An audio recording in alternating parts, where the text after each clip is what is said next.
Oui, bonjour tout le monde, bonjour Marine. Moi c'est Alain, je suis chef de car à bord du voilier Tara. Et en ce moment on se trouve dans la timonerie, c'est là où on pilote le bateau. Et à côté de moi du coup j'ai Samuel. Oui, bonjour à tous. Moi, c'est Samuel Chaffron. Je suis scientifique, chercheur au CNRS et donc chef scientifique là pour le prochain leg entre Salvador de Bahia et Rio. Ok, super, merci beaucoup. Et donc là, aujourd'hui, on est 16 classes, donc de France, d'Argentine, du Brésil, du Chili.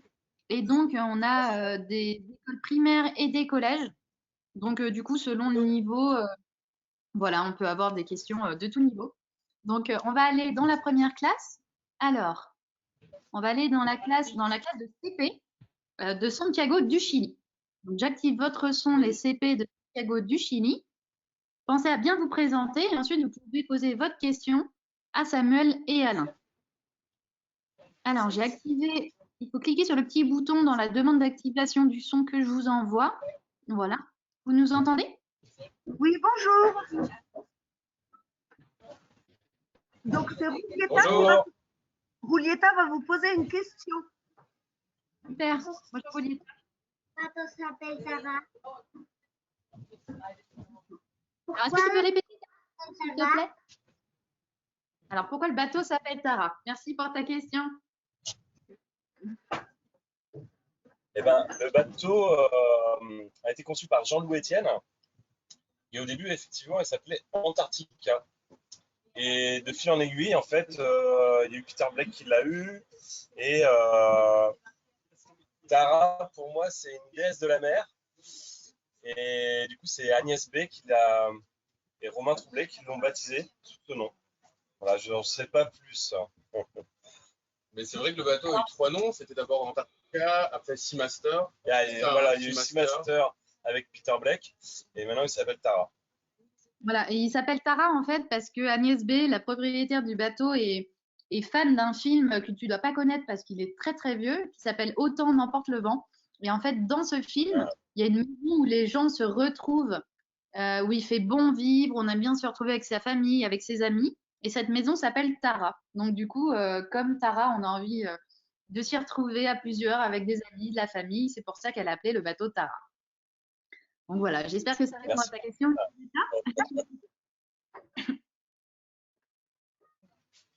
Super. Alors, du coup, maintenant, on va aller dans la classe de Frédéric Maillard. Donc, j'active votre son. Vous pouvez vous présenter, dire votre classe, dans quelle classe vous êtes, votre prénom, et ensuite poser votre question. Alors, on vous écoute. Bonjour, est-ce que vous nous entendez? Oui, on vous entend très bien. Je passe Louis. Bonjour, je m'appelle Louis.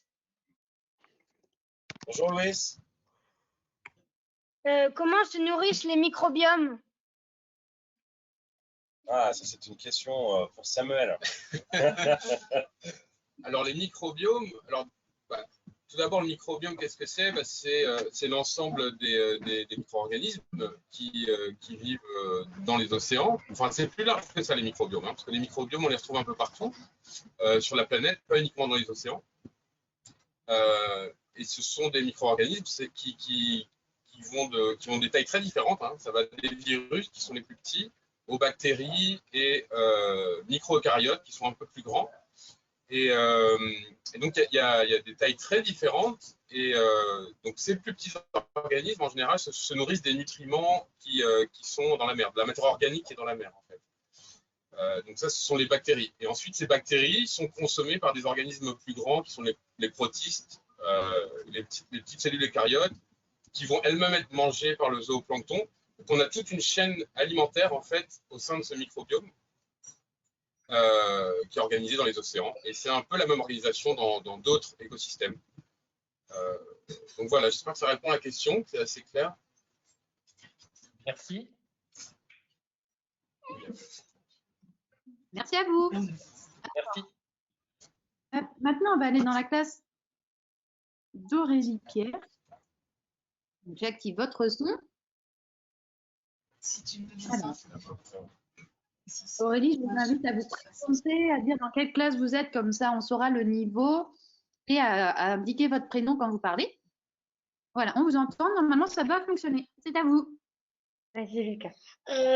Bonjour, je m'appelle Lucas. Bonjour, Lucas. Bonjour Lucas. Est-ce que vous faites des bonnes recherches? Êtes-vous content de ce que vous trouvez? Alors oui, on fait beaucoup de recherches et on est très très content parce que le bateau découvre sans cesse des nouvelles espèces de phytoplancton, de zooplancton et, euh, et ça va nous permettre en fait de savoir un petit peu l'état général des océans. Donc on avance bien dans nos recherches, on est très content. Oui, tout à fait, parce que en fait, Tara, c'est vraiment un outil fantastique parce que c'est un bateau relativement petit comparé aux grands bateaux océanographiques, donc ça nous donne une grande liberté pour aller explorer un peu plus facilement tous les océans en fait, au niveau global.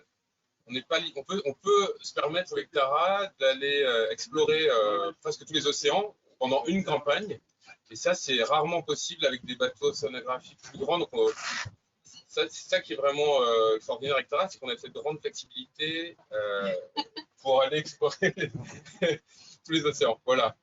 Donc c'est un outil fantastique.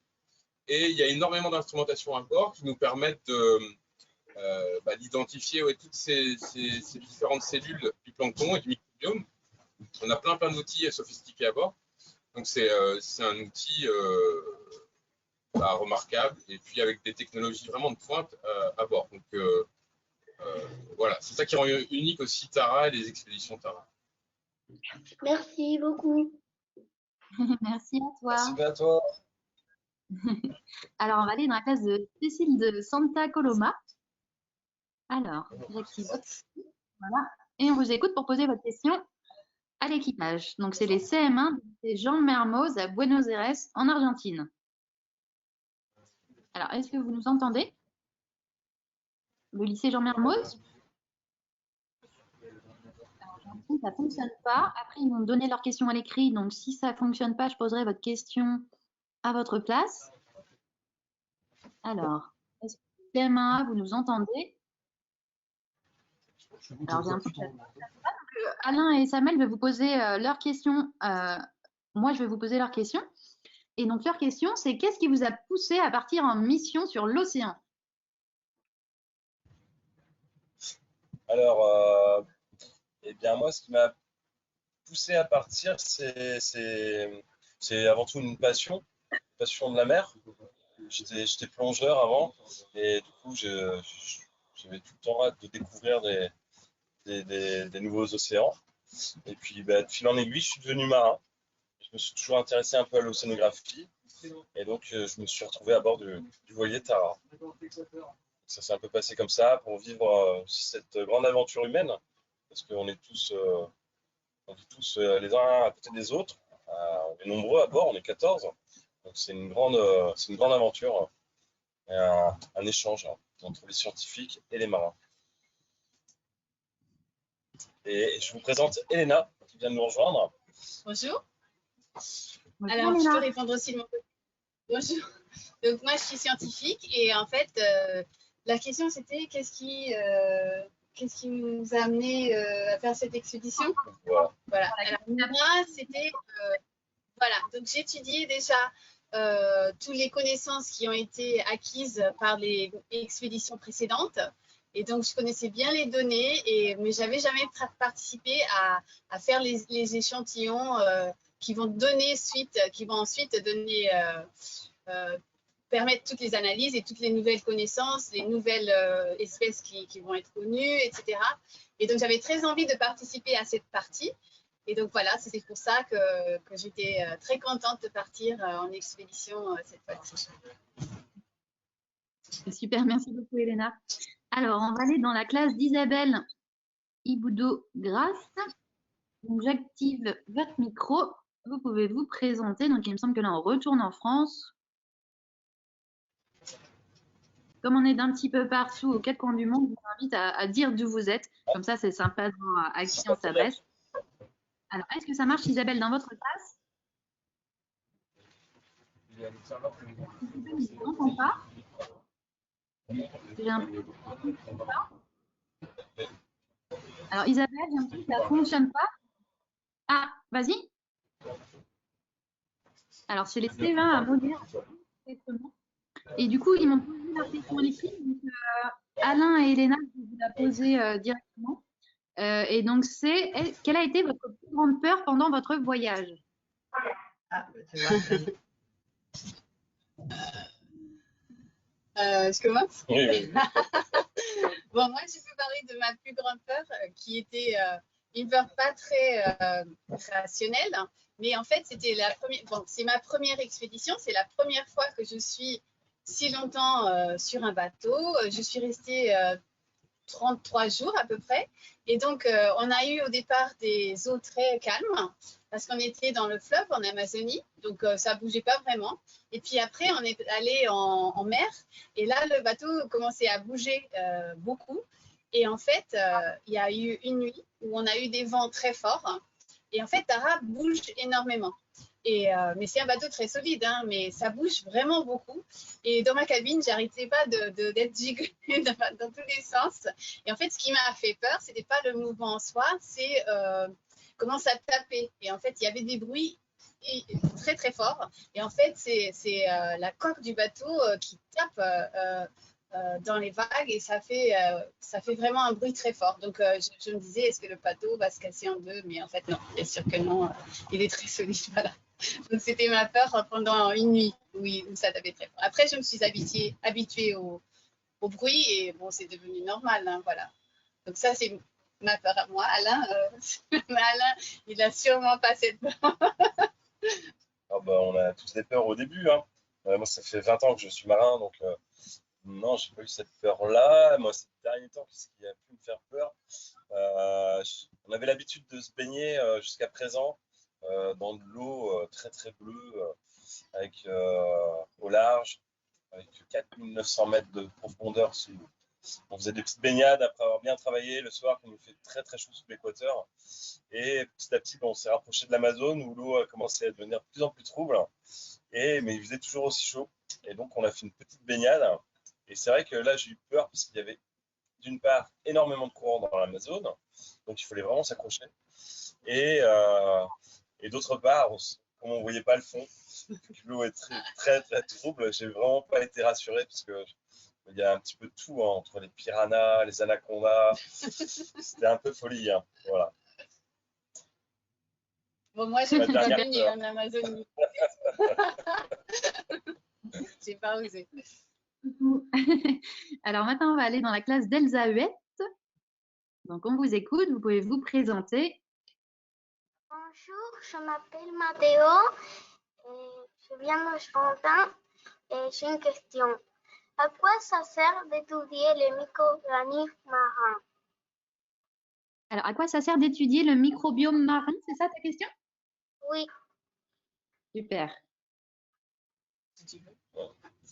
Alors, le microbiome marin, c'est une très bonne question. Et en fait, c'est très, très important dans la vie des mers, mais aussi dans la vie de toute la planète, en fait. Mine de rien, c'est le microbiome marin qui va participer, d'une part, à nourrir tous les êtres qui vivent dans la mer. Donc, ça commence par le phytoplancton. C'est des cellules qui font la photosynthèse, comme les plantes sur Terre, donc comme les arbres, etc. Donc, elles travaillent beaucoup, elles font beaucoup, beaucoup de photosynthèse. Donc, du coup, c'est ce qu'on appelle la base de la chaîne alimentaire aquatique. Donc, il y a d'autres organismes qui vont se nourrir de ces cellules-là et ainsi de suite, jusqu'en arrivant aux baleines, aux très grands mammifères. Donc, c'est très important pour ça, le microbiome. Et d'autre part, en fait, cette photosynthèse va aussi permettre d'une part, produire de l'oxygène dans l'atmosphère, qui va aller dans l'atmosphère. Donc, on a besoin tous pour respirer. Donc, c'est à peu près la moitié de l'oxygène qui est dans l'atmosphère est produit par le microbiome marin. Et puis, il y a aussi le fait que le CO2, qui est responsable du réchauffement climatique, il est une grande partie absorbé par cette activité de photosynthèse qui font donc une grande partie du microbiome. Donc, en fait, les océans et leur microbiome participent à réguler la température de la Terre. Donc, c'est vraiment quelque chose de fondamental. J'espère que tu as répondu. Je ne sais pas si tu veux rajouter quelque chose. Non, non, non. Est-ce que ça répond à ta Merci à question? toi. Merci Mathéo. Alors, hop, maintenant on va aller dans la classe des CE2 du lycée Jean Mermoz, donc à Buenos Aires, en Argentine. Vous activez votre son, les CE2. Donc il faut activer la demande d'activation du son que je vous envoie. Alors, le lycée Jean Mermoz, les CE2, j'ai l'impression qu'on entend plus. Bonjour. Bonjour. Bonjour. Bonjour. Je m'appelle Ava. Ma question c'est, il y a beaucoup de pollution à la mer. On n'a pas entendu. Est-ce que tu peux répéter ta question? Alors, je vais la répéter parce qu'il y a un gros écho. C'est est-ce qu'il y a beaucoup de pollution dans la mer? Alors, oui, malheureusement, on trouve, les océans sont vastes, hein, mais on trouve différentes pollutions. Alors, ça peut être des pollutions dues à des produits chimiques qui peuvent malheureusement s'échapper des bateaux quand les bateaux s'échouent. Hein, on a bien vu avec les grands tankers, là, les grands pétroliers qui portent le pétrole pour faire l'essence, pour faire rouler nos voitures. Et ben, de temps en temps, bah, voilà, malheureusement, il y en a qui ont des accidents. Et donc, il y a des marées noires, parce que donc, le pétrole s'échappe. Donc ça, c'est une grosse pollution. Et on a aussi une autre pollution qu'on constate de plus en plus ces dernières années. C'est tout le plastique qui s'envole, qui arrive par les rivières, qui arrive un petit peu de partout et qu'on retrouve dans l'océan sous différentes formes. Donc, des fois, c'est des gros morceaux de plastique, et puis petit à petit, bah, la mer, elle est très costaud, donc elle ronge ce plastique, elle en fait des tout petits fragments, des tout petits morceaux, et ce plastique, bah, on le retrouve même dans le plancton. Voilà. Et Léna, tu penses à d'autres sources de pollution? Non, mais le plastique, c'est vrai que c'est un gros problème. Comme Alain dit, les tout petits morceaux qu'on ne voit pas, ils sont partout. Et donc, finissent par être dans nos assiettes aussi quand on mange du poisson. Donc, c'est un vrai grand problème. Et voilà. Donc, le problème est aussi dû au fait qu'on n'arrête pas de produire du plastique. Donc, les sacs plastiques, les bouteilles en plastique, tout ça, il y en a toujours partout. Et donc, on continue de mettre dans les océans du plastique. Alors, super, merci pour votre réponse. Est-ce que ça répond à ta question? Les CE2C. Une autre question, on a bien répondu à la tienne. Alors,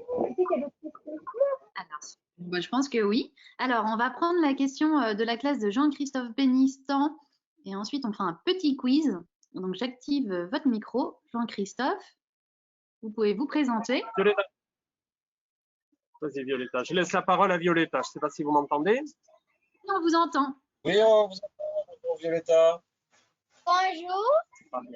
Bonjour, je m'appelle Violetta et on se demande comment ça passe la journée et la nuit. Comment s'organisent les nuits? Comment s'organisent les nuits en particulier? Ah ouais. Eh ben, Vas-y.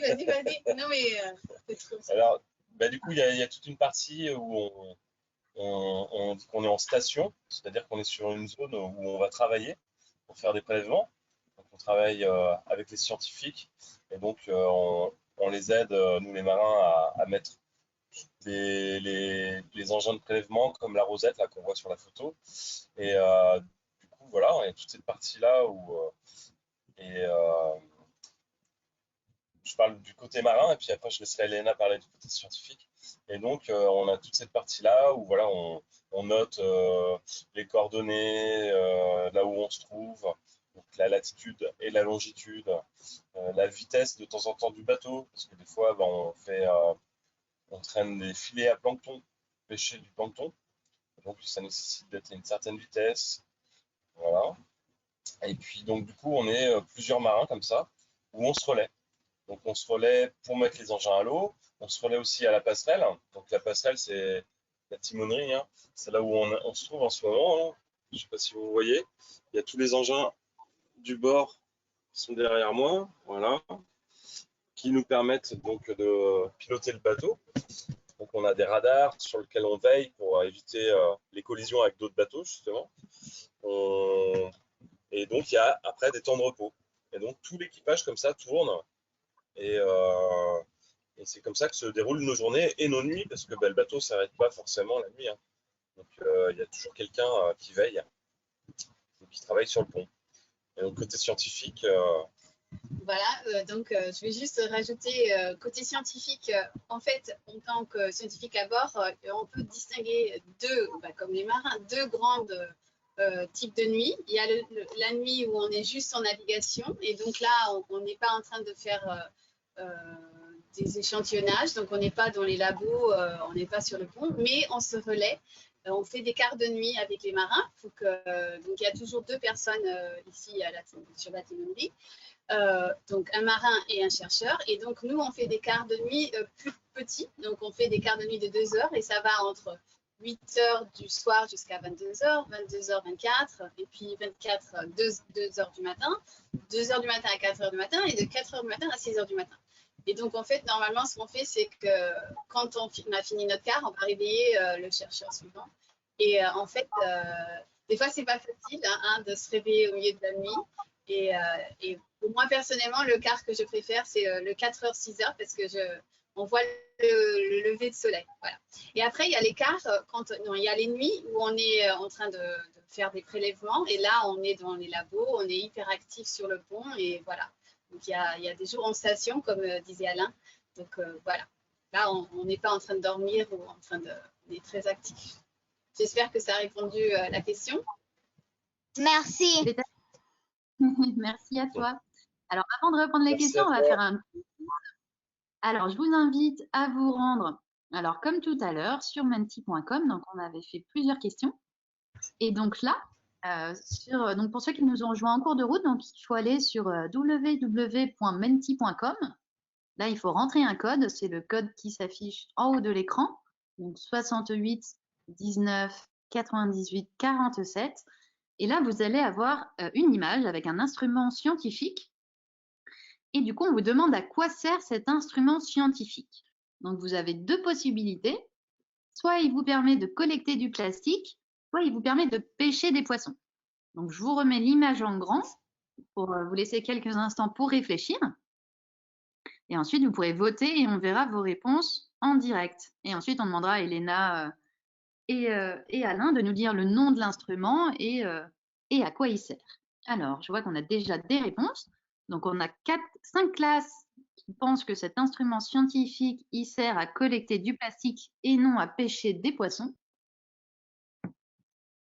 7 classes, en grande majorité, la totalité, même pour collecter du plastique. Alors, je vous remets l'image en grand.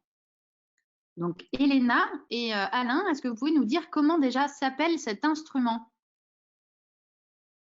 Alors, cet instrument s'appelle le manta. Et effectivement, il sert bien à collecter du plastique à la surface des océans. Et voilà, et donc normalement on le met à l'eau pendant 1 heure et il va vraiment être en surface. Donc on l'appelle manta parce que ça fait penser au manta qui nage dans les océans.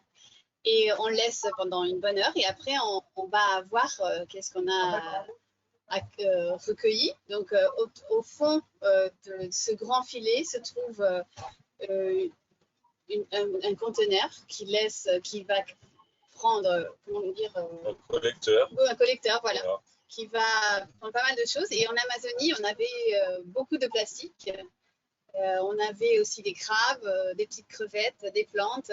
Donc, après, on prend que le plastique, mais ça prend tout ce qui est en surface. J'espère que ça a répondu à...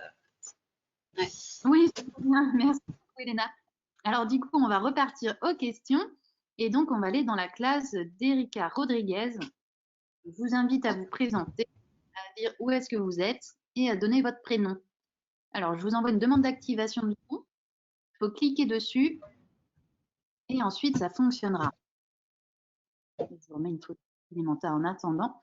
Alors, Erika, j'ai l'impression que ça ne fonctionne pas le micro. Ah si. Vous nous entendez?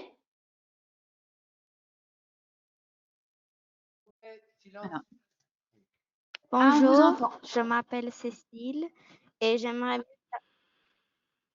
bien savoir quel est le but de l'expédition. Bonjour Quel Cécile. est le but Bonjour, Cécile. ultime de l'expédition? Bonjour. J'aimerais bien savoir quel c'est le but ultime de l'expédition. Alors merci, on va te répondre à Merci. ta question. Alain et Elena, On du a, coup, on a c'est quoi? bien compris ta question. C'est une bonne question. Le but ultime, c'est de prendre connaissance du microbiome. Donc, du microbiome, son interaction entre les océans, l'atmosphère, c'est très très vaste. En fait, le microbiome, donc c'est tout ce qui est donc plancton, virus, bactéries. Comment en fait ils vivent ensemble et comment en fait ils arrivent à interagir avec l'atmosphère pour créer de l'oxygène, pour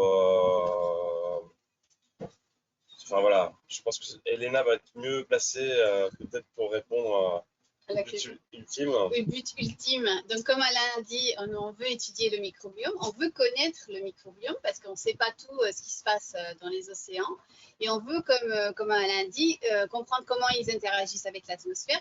Mais aussi, il y a tout ce côté des interactions qui viennent de la Terre. Dans cette mission se focalise aussi. C'est en fait, on va aller passer près des fleuves qui sont au Brésil, en Afrique, au Chili, et voir comment ces eaux douces qui rentrent dans la mer, qu'est-ce qu'elles apportent et qu'est-ce que ça fait changer en termes de microbiome. Parce qu'en fait, il y a toute la pollution qui est produite sur Terre qui va être jetée dans la mer. Et donc, on veut voir aussi comment l'influence de ça avec le microbiome. Voilà. Donc il y a plusieurs buts. Voilà. Oui, en fait, il y a plusieurs buts. Et aussi, une chose super sympa, c'est qu'on est en train de faire des régions que Taras Océan n'avait pas faites avant. Donc, toute cette zone équatoriale au niveau du Brésil est toute neuve. Et donc, on découvre, on est vraiment en exploration ultime. Et on étudie aussi l'atmosphère. En haut du mât, on a placé Oui. 2 tuyaux qui vont capter l'air et essayer de connaître un petit peu ce qui se passe dans l'atmosphère pour comprendre un peu les interactions, donc ce qui se passe entre les océans et l'atmosphère. Alors, j'espère qu'on a répondu à ta question au but ultime. Est-ce que Oui. ça répond à ta question? Merci. Super. Merci à toi. Merci à toi. Alors maintenant, j'ai une question de la classe d'Oussam Ameroun qui n'ont pas de micro. Et du coup, il y a Mouledris qui demande si vous avez trouvé de nouvelles espèces. C'est un petit peu difficile à répondre parce que pour l'instant, nous sommes en phase d'échantillonnage. Donc, on regarde tout ce qu'il y a, mais on ne fait pas les analyses encore. Donc, les analyses visuelles sont assez limitées parce qu'on n'a pas nécessairement sous la main toutes les espèces qui sont déjà connues. Donc, c'est difficile pour nous de dire, voilà une nouvelle espèce. Donc, ça va venir après avec les analyses qui sont faites au niveau du génome, donc de l'ADN, de tout ce qu'on est en train de récolter. Et c'est à ce moment-là qu'on va voir si on a découvert des nouvelles espèces ou pas. J'en suis sûre qu'on va découvrir beaucoup de nouvelles espèces. Mais pour l'instant, on ne peut pas savoir combien ni quelles sont ces espèces. Voilà. Je ne sais pas si tu peux rajouter quelque chose. Non, c'est ça. On n'est pas outillés, on n'a pas les microscopes adéquats, ni le séquençage de l'ADN qui est étudié tout de suite. Ça demande quelques mois, le temps que les échantillons, comme on voit là, les échantillons sont envoyés régulièrement en fait à terre dans différents laboratoires. Et donc là, ça demande quelques mois pour avoir les résultats. Voilà, exactement. En fait, sur Tara, on collecte plein d'échantillons, mais du coup, on ne fait pas les analyses sur Tara, parce qu'il n'y a pas assez de place, comme disait Alain, pour avoir toutes les machines. Donc, on les envoie dans plein de laboratoires du monde entier. Et du coup, les chercheurs, une fois à terre, ils vont étudier les échantillons, et c'est qu'après, du coup, qu'on saura qu'on connaîtra les résultats des échantillons qui ont été collectés sur Tara. Donc voilà, ça prend un petit peu de temps. Mais effectivement, comme disait Elena, vu tout ce qu'ils collectent comme échantillons, et Elena, tu peux peut-être dire le nombre d'échantillons que vous collectez par jour, par exemple, pour avoir une idée de tout le microbiome. Ouais, c'est à peu près 300. J'ai compté, c'est à peu près 300 par station. Donc ça peut être une journée de 18 heures ou une journée et demie, mais en moyenne c'est à peu près 300 échantillons. Donc ça fait vraiment beaucoup de choses à analyser. C'est pour ça, comme disait Alain, ça prend des mois, voire des années à voir les résultats finaux de tout ce qu'on a prélevé ici. Super, merci pour la précision. Alors j'espère que ça a répondu à la classe à Moulay-Brice. Et du coup, maintenant, on va aller dans la classe de Caroline de Paula Erard. Donc, j'active votre son et vous pouvez vous présenter, donner votre nom, dire d'où vous venez. Alors, donc du coup, je vous ai envoyé une petite demande d'activation du son.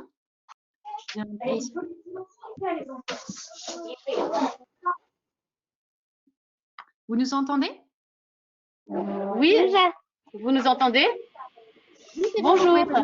Ok. Bonjour. Moi, je m'appelle Adèle. Bonjour. Louise. Moi, je m'appelle Louise. On est au Brésil. On est à Paulo. Vous êtes en quelle classe? Est-ce que vous avez déjà... Attention, hein, On est au CE1C. Et les grandes sections aussi. Ok. Nous sommes à São Paulo, au Brésil, et il y a deux classes, les CE1 et des grandes sections. Pose ta question. Alors, vous écoutez votre question.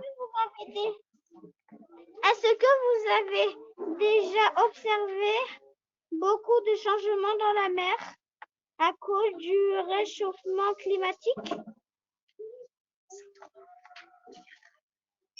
Bien, oui, on commence à observer quelque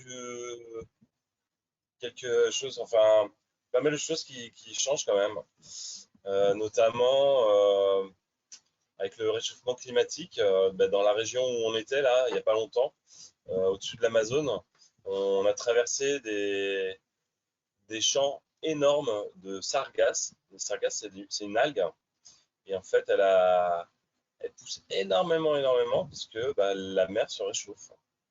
On observe aussi, à cause de ce réchauffement, qu'il y a de plus en plus, ça on le voit, hein, de plus en plus de cyclones, et des cyclones qui sont de plus en plus violents et avec des vents très forts. Et ça, on a vu aussi, on aperçoit aussi des petites différences dans les migrations des poissons, parce qu'il y a des espèces qu'on ne voyait pas du tout dans l'Atlantique Nord. Du côté au-dessus des Açores, là, c'est des îles qui sont au milieu de l'Atlantique. Maintenant, on voit des espèces de poissons qu'on ne voyait pas autrefois. Même chez nous, là, en Bretagne, chez moi en Bretagne, il y a des espèces qu'on ne voyait pas, des crevettes tropicales, des balistes, des poissons plutôt méditerranéens à la base. Et tous ces petits changements, il y a un des plus gros changements en fait pour moi. Je ne l'ai pas vu directement encore, mais Tara l'a observé, notamment en passant au Chili l'année dernière, en début de cette année. C'était les glaciers confondus. Donc tous les glaciers, les grands glaciers qui sont au sud, complètement au sud de l'Amérique, et ils ont beaucoup réduit. Voilà. Et si je peux rajouter, les coraux aussi. Je ne sais pas si vous savez ce que c'est les coraux.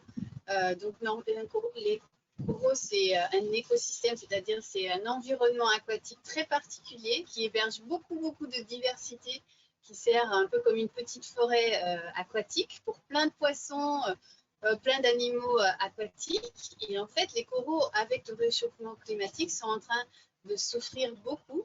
Donc ils deviennent tout blancs. Donc normalement les coraux ont des couleurs magnifiques, mais la température très forte fait qu'ils perdent leur couleur et donc ils perdent leur capacité de se nourrir et donc ils sont en train de mourir massivement.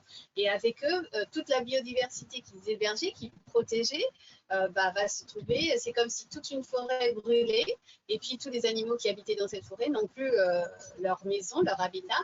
C'est un petit peu ce qui se passe dans la mer et c'est assez dramatique. Voilà. J'espère que ça a répondu à vos questions, à la question.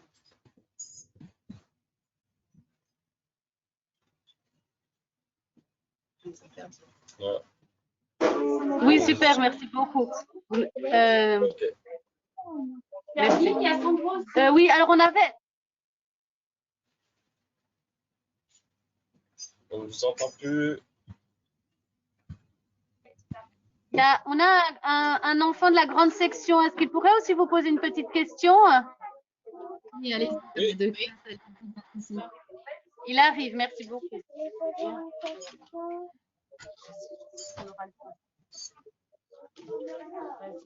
Vas-y, tu peux parler, Sandro. C'est Sandro qui pose la question. Vas-y, Sandro. Demande. Oui. Tu poses la question? Non, pose la question. Je veux la tortue. Est-ce que vous avez vu des tortues? Moi, personnellement, je n'ai pas vu de tortue. J'ai vu des dauphins roses, par contre. Alors moi, j'ai vu des tortues en Martinique, dans une petite anse qui s'appelle Grande Anse. Et donc, c'est un endroit où vivent les tortues tout le long de l'année. Et c'était chouette. Et Sophie, qui est la marin cuisinière qui est à bord, a vu une tortue en rentrant dans la baie de Salvador. Donc là où le terrain se trouve. C'est pas vrai. Pas très loin d'ici, là, il doit y avoir des tortues. Ah, génial. Ah, super. Très bien. Eh ben, merci à tous. Alors, pour finir, je vous invite à retourner sur menti.com et du coup à dire un petit mot à Elena et Alain qui ont répondu à vos questions aujourd'hui. Donc là, vous pouvez écrire des petits mots, dire ce qui vous a le plus plu dans cet échange avec l'équipage, donc avec Alain et Elena. Donc, il vous suffit de taper un mot, vous pouvez le refaire 3 fois, il me semble. Et donc, comme ça s'affichera à l'écran. Et voilà, c'est pour dire à Alain et Elena ce qui vous a le plus plu. Donc, en tout cas, j'espère, j'ai vu qu'il restait plein de questions, donc j'espère, merci. Merci Alain et Elena. J'espère que ça vous a plu, j'espère que vous avez appris plein de choses. J'ai vu qu'il restait beaucoup de questions, donc n'hésitez pas à suivre Sarah, comme ça vous aurez plein d'autres, vous aurez des réponses, vous pourrez voir ce qui se passe au fur et à mesure des escales. Alors, merci beaucoup. Plus ça apparaît en gros, plus ça a été écrit souvent. Donc, ils aimeraient bien être avec vous. Donc, pour ceux qu'on attend d'être en Amérique du Sud, j'espère que les conditions permettront de faire des directs, enfin, de l'équipage en vrai. Donc, on espère que la situation va bien évoluer. En tout cas, merci à tous d'avoir participé et on vous souhaite une bonne journée. Et merci Elena, merci Alain d'avoir pris le temps de répondre avec vos élèves, d'avoir répondu aux élèves. Voilà, je vous souhaite bon voyage, merci beaucoup. Et ben, merci à tous et bonne journée. Merci, au revoir. Au revoir, salut Marine. Au revoir.